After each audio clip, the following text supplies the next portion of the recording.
আসসালামু আলাইকুম প্রিয় অডিয়েন্স।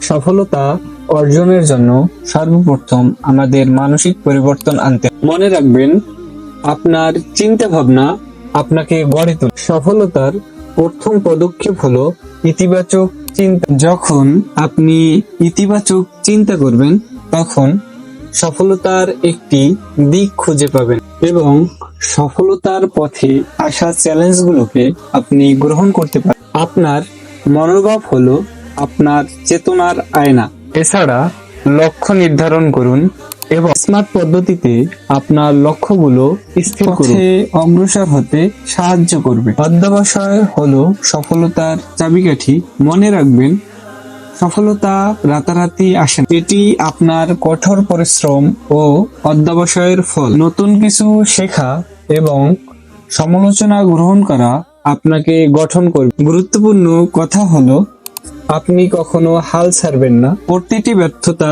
আপনাকে আরো শক্তিশালী করে গড়ে তুলবে। এখন প্রশ্ন হলো, আপনি কি সফলতা চান এবং সফলতার জন্য আপনি কোন পদক্ষেপটি নিতে চান? আপনার উত্তর আমাদের কমেন্টে লিখুন। মনে রাখবেন, সফলতার প্রথম পদক্ষেপ হলো সঠিক মানসিক